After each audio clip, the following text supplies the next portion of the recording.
10월의 첫날 새벽 다 함께 우리의 마음을 모아 하나님께 예배를 드리시겠습니다. 오늘 우리에게 주시는 하나님의 말씀은 마태복음 20장 1절에서 16절까지의 말씀입니다. 오늘 말씀을 제가 봉독해 올리겠습니다.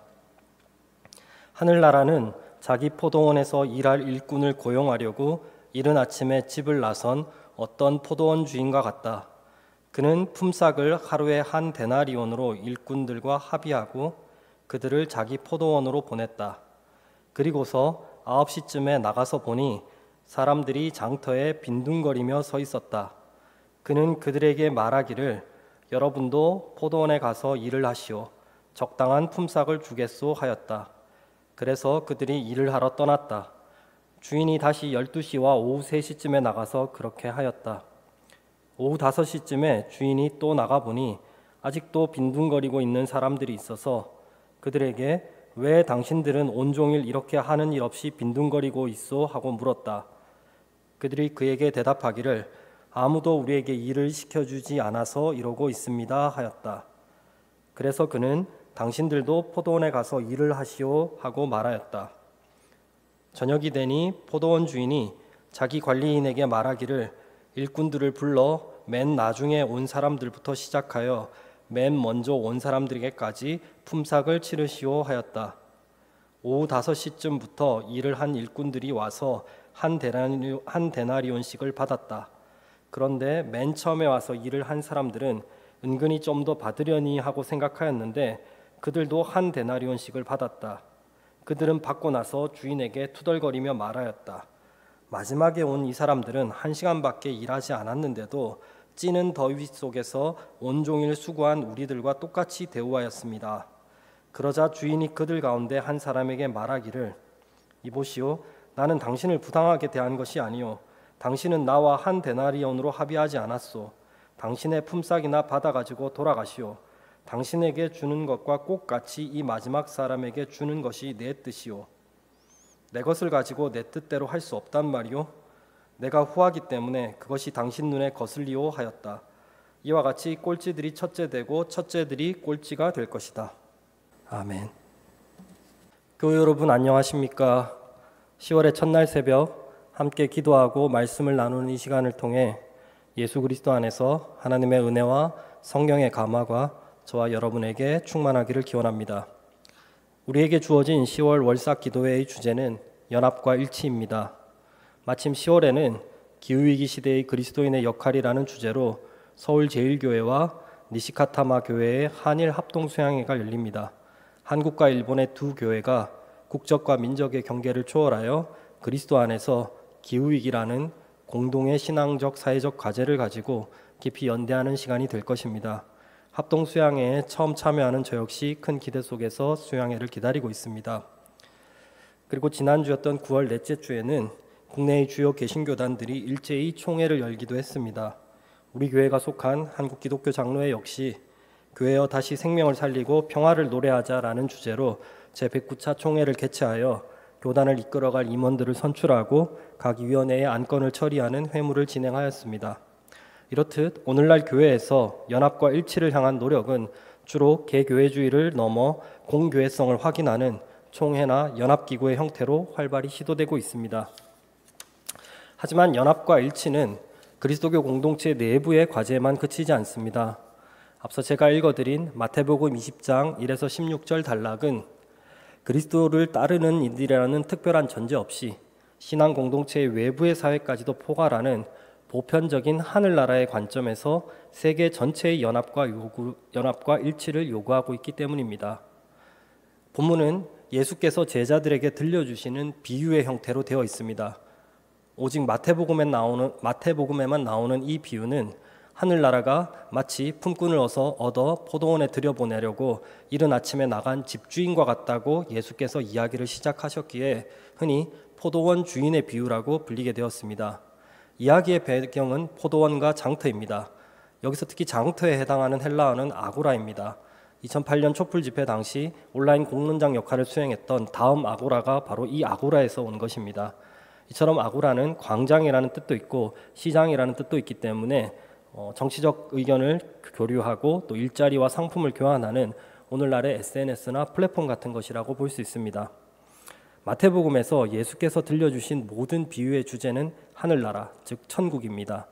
마태복음에서 하늘나라는 어른과 어린이, 남자와 여자, 유대인과 이방인, 율법의 유무, 예루살렘의 안과 밖 사이의 경계에 구애되지 않은 채 유대주의적인 특수성을 넘어서 민족주의적인 특수성을 넘어 이방 세계로까지 달려나가는 하나님의 은혜 선물과도 같은 구원의 개방성, 보편성을 상징하는 용어입니다.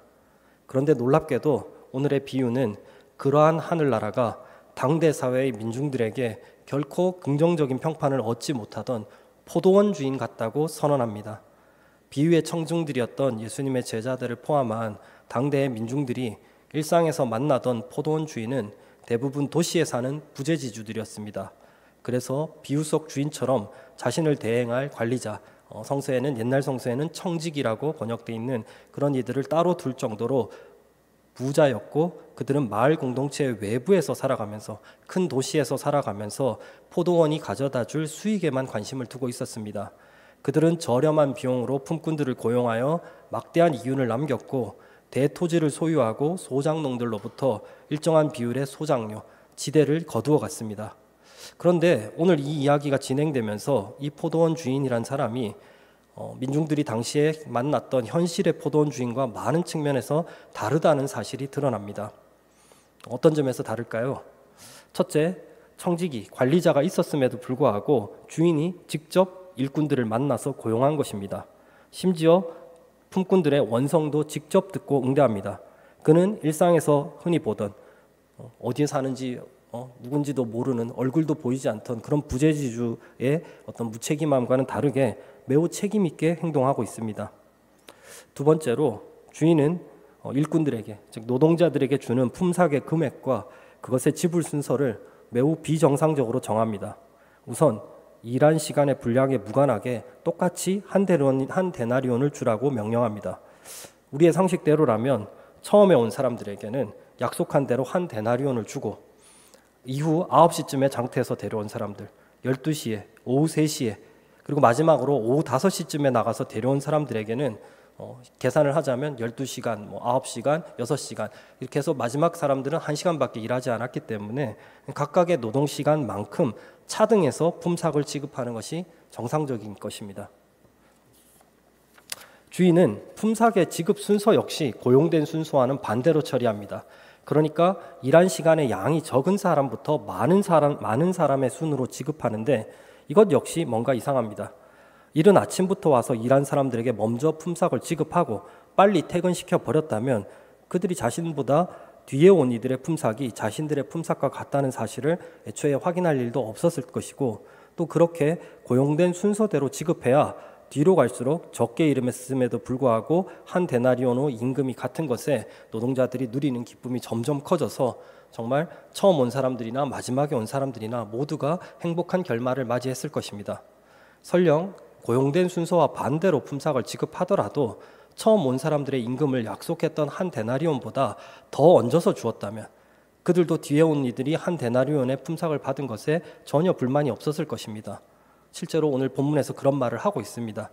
그들이 얼마를 받건 먼저 온 자신들이 그들보다 많이 받으면 그걸로 그들도 충분히 만족했을 것입니다. 그러나 주인은 정반대로 행동하여 먼저 온 일꾼들의 원망을 어쩐지 의도적으로 끌어내고 있는 것처럼 보입니다. 제일 오랫동안 일한 사람이 품삯도 늦게 받는 것에 짜증이 났을 텐데 가만히 뒤에서 서서 보니까 늦게 와서 자기들보다 훨씬 더 적게 일한 이들이 하루 종일 뙤약볕에서 고생한 자신들과 똑같은 품삯을 받고 있더라는 것이죠. 게다가 이른 아침부터 일했던 사람들은 오후 5시부터 일한 사람보다 자신들이 더 유능하다고 생각했기 때문에 그들과 같은 대우를 받는 것에 몹시 불쾌감을 느꼈을 것입니다. 아시다시피 인력시장에서 제일 먼저 선택을 받았다는 것은 그만큼 체력이 좋든 여러 가지 기술을 갖고 있든 노동력 상품으로서의 가치가 높다는 것을 의미합니다. 반면에 하루가 저물도록 고용되지 못하고 있다는 것은 뭔가 문제가 있다는 것이죠. 노동력 상품으로서 가치가 낮다는 것을 의미할 수밖에 없습니다. 심지어는 주인은 마치 기다렸다는 듯이 이른 아침부터 온 사람들의 항의에 자신의 뜻을 상세히 설명하면서 동일 임금 지급의 정당성을 주장하고 있습니다. 이것 역시 매우 비정상적입니다. 고용주가 정규직 노동자도 아니고 일용직 노동자들에게 자기 행동의 정당성을 애써 해명할 이유가 없기 때문입니다. 고용주와 피고용자 간의 갑을관계를 고려한다면 심지어 이 시대는 노동의 권리 같은 것들이 인정될 그런 시대가 아니잖아요. 품삯이야 주는 놈 마음이지 하면서 처음 온 일꾼들의 이의 제기를 얼마든지 기각할 수 있었습니다. 그런데 주인은 그렇게 하지 않습니다. 바로 이러한 주인의 비정상성이 포도원 주인의 비유를 고도로 논쟁적인 이야기로 만들어냅니다. 우리 시대에만 이상한 것이 아니라 그 시대에도 이 주인의 행동은 매우 비정상적이고 이상했습니다. 간단히 말해 이 비유는 오후 5시경에 와서 1시간 정도밖에 일하지 않은 사람에게도 하루의 품삯을 온전하게 지불한다는 것과 이에 대해서 이른 아침부터 대략 계산을 하자면 추정하자면 6시부터 그래서 12시간을 일했을 그런 하루 종일 일한 사람들이 주인에게 양자 간의 임금이 같다는 것에 불만을 품고 항의한다는 사실, 그리고 주인이 이러한 항의를 또한 부당한 것으로 반박한다는 데 쟁점이 있습니다. 그런데 이 쟁점은 단순히 임금의 적정성에 대한 논쟁에 그치지 않습니다. 포도원 주임과 품꾼들 사이에서 오고 가는 대화 속에 정의, 우리가 흔히 사회 정의라고 말할 때 그 정의에 관한 단어들이 반복해서 등장한다는 점이 양자의 논쟁을 어떻게 보면 일세기판 정의란 무엇인가를 둘러싼 논쟁으로 해석할 수 있게 만듭니다. 일세기판 백분토론이라고 볼 수 있는 것이죠. 무엇이 정의인가? 예컨대 주인은 오후 9시에 장터에 나갔을 때 오늘 읽은 새번역 성경에는 빈둥거리며 있었다고 되어 있지만 사실 원어의 의미에 충실하자면 공동번역의 번역을 따르자면 할 일 없이 서 있는 사람들을 발견합니다. 공동번역을 따르자면 이들은 천성이 게을러서 일하지 않고 빈둥거리고 있었던 것이 아니라 당시의 생산력으로는 완전 고용이 창출되지 않았기 때문에, 즉 일자리가 현저하게 부족했기 때문에, 실제로 그들도 그렇게 말을 하고 있죠. 오늘 읽은 본문에서도 일자리가 현저하게 부족했기 때문에 남들보다 일을 빨리 못 구해서 초조하게 장터에서 늦게까지도 일거리를 찾고 있던 중이었습니다. 무슨 이유에서인지는 몰라도 그때 마침 아침 9시경에 장터에 다시 나갔던 포도원 주인은 바로 그렇게 일거리를 못 구해서 초조하게 배회하고 있었던, 장터를 배회하고 있었던 그 품꾼들을 발견하고 그들을 긍휼히 여겨서 계획에도 없던 일자리를 제안하면서 내가 너희에게 상당하게 주리라고 말합니다. 이 구절은 다른 성서에서는 적당한 품삯을 주겠소, 그러면 일한 만큼 품삯을 주겠소 등으로 번역되었는데, 여기서 핵심어인 상당하게, 적당한, 일한 만큼 이란 단어는 로마서 1장 17절 등에서 의로운으로 번역된 형용사 디카이오스입니다. 원어에 충실하자면 이 단어는 우리가 흔히 사회정의의 실현을 말할 때 그 정의에 해당하는 정의로운으로 번역해야 합니다. 내가 너희에게 정의로운 대우를 해주리라, 이렇게 번역해야 되죠. 예수님의 청중들은 비유 속의 주인의 말을 듣고 이렇게 생각했을 것입니다. 아침 일찍부터 일한 사람들이 한 데나리온을 받는 게 정의로운 거라면 이후에 온 사람들은 얼마를 받는 게 정의로운 것일까? 이 단어를 듣는 그 순간부터 사람들은 이제 계속 정의로운이라는 단어에 이 말 속에서 정의로운이라는 단어를 계속 생각하고 있었을 것입니다. 정의와 관련된 용어는 이른 아침에 고용된 이들 가운데 한 사람이 품삯을 받고 나서 아마 그들을 대표해서 원망을 주인에게 쏟아낼 때 다시 등장합니다.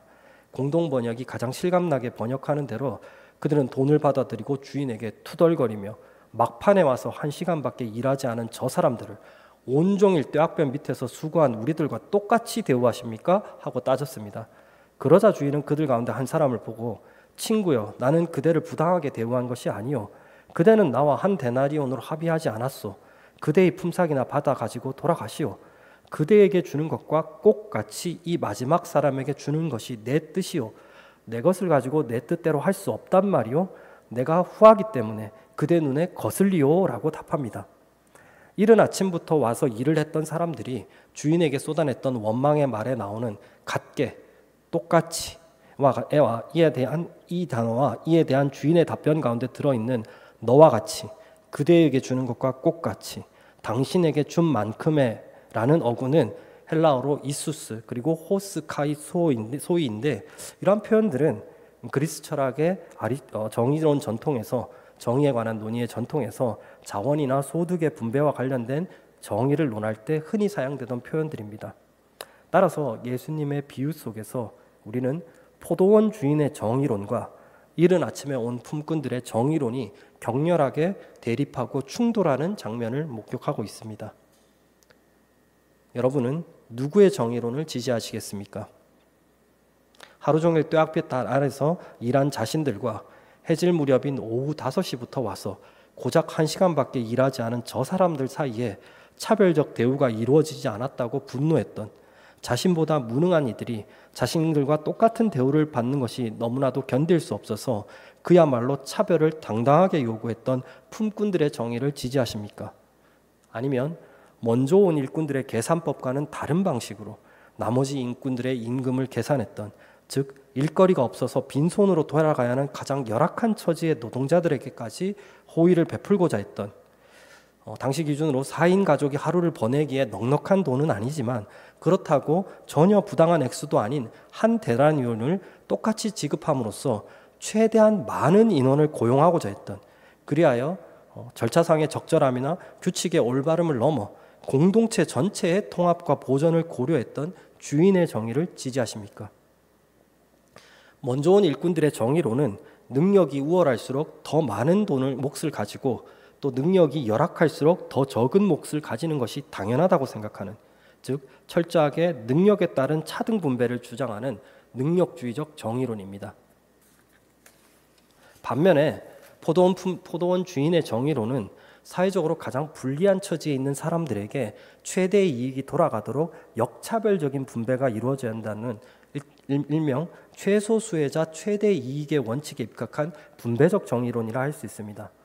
물론 전자의 정의로는 능력에 따른 보상의 차별을 정당한 것으로 인정하기 때문에 사회 구성원들 간의 불평등을 당연시합니다.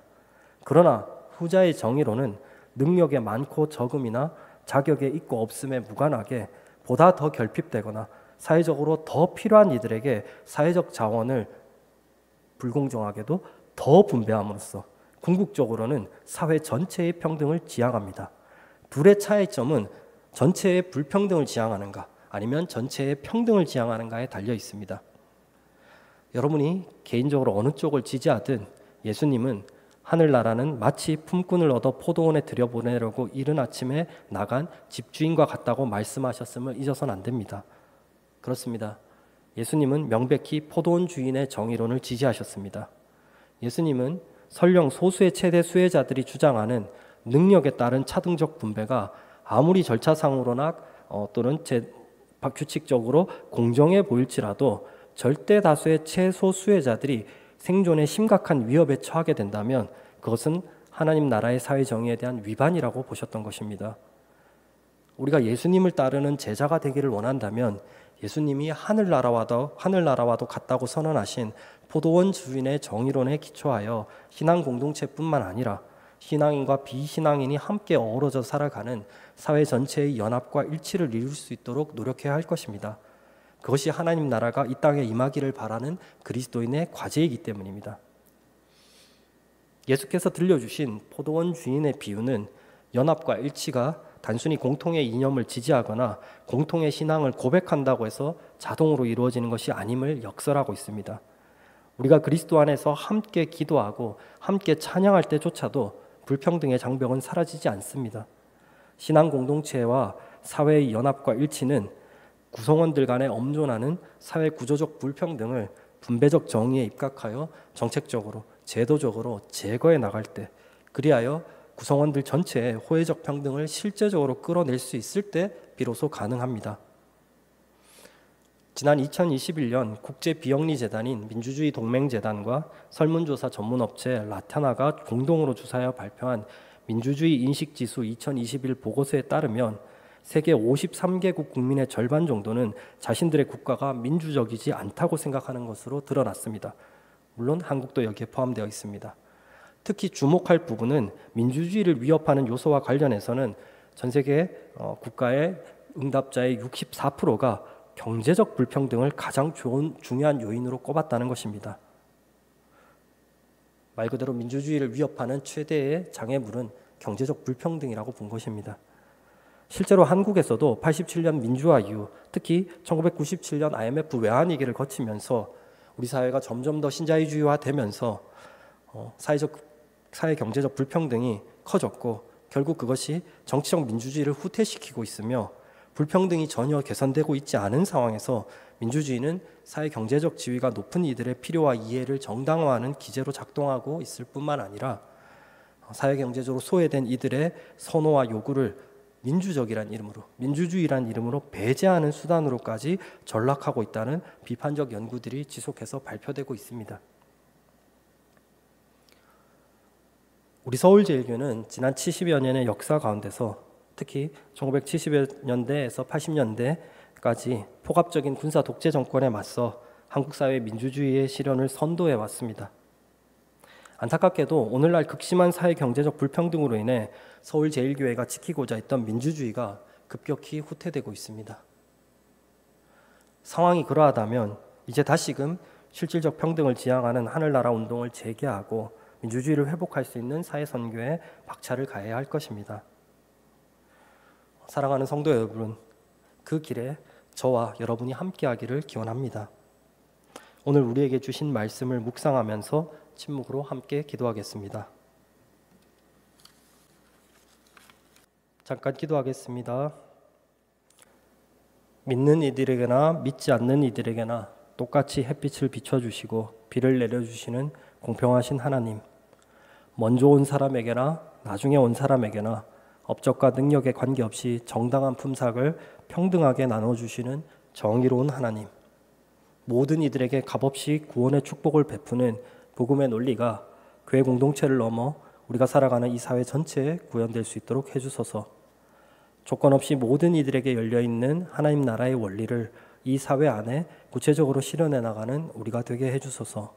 억압받고 소외당하는 약자들 가운데서 언제나 자유와 해방의 영으로 현존하시는 우리 주 예수 그리스도의 이름으로, 고난받는 당신의 아들, 딸들의 이름으로 간절히 기도드립니다. 아멘.